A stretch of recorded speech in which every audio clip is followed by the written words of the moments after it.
আমার কোনো বন্ধু নেই। কবি সাদাত হোসেন পাট অঞ্জলা মাহাতো। আমার কোনো বন্ধু নেই যার কাছে আমি নিজেকে ভেঙে চুগড়ে খুচরো পয়সার মতো জমা রাখতে পারি, যে আমাকে যত্ন করে সঞ্চয় করবে, প্রয়োজনে ফিরিয়ে দেবে একটা একটা আধুলি। সত্যি বলতে আমার কোনো বন্ধু নেই। বন্ধু বলতে জেনেছি যাদের দ্বারা কেবল পথ চলতে সঙ্গী ছিল।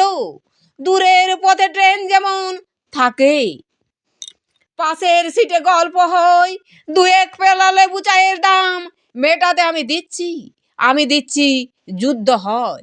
সিগারেটের বাড়িয়ে দেওয়া টুকরো ফুকে এই যে নিন ফোন নম্বর এদিকটাতে, আবার এলে ফোন করবেন। পড়া শেষে অচেনা এক স্টেশনে উধাও হয়। এই যে আমি পথ হাঁটছি, রোজ ঘাটছি, বুকের ভেতর কষ্ট ক্লেদ। এই যে আমি ক্লান্ত ভীষণ, বুকের ভেতর জমেছে কেবল দুঃখের মেঘ। তবু আমার নিজের কোনো বৃক্ষ নেই। প্রবল দহন দিনের শেষে যার ছায়াতে জিরব ভেবে ফিরে আসার ইচ্ছে হয়, তেমন একটা ছায়ার মতন, আগলে রাখা মায়ের মতন আমার কোনো বন্ধু নেই।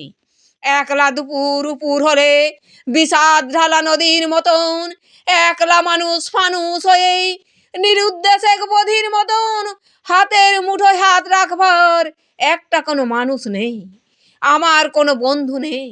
আমি কেবল কোলাহলে ভিড়ের ভেতর হারিয়ে যাই। ভুল মানুষের যত্নে জমা ভুলগুলো সব বাড়িয়ে যায়। হাওয়ার ভাষা দীর্ঘশ্বাস বাতাস ভেবেই নির্বাসনের একটা জীবন মারিয়ে যায়। আমার কোনো বন্ধু নেই যার কাছে আমি নিজেকে ভেঙে চুরে খুচরো পয়সার মতো সীমা রাখতে পারি, যে আমাকে যত্ন করে সঞ্চয় করবে, প্রয়োজনে ফিরিয়ে দেবে একটা একটা আধুলি।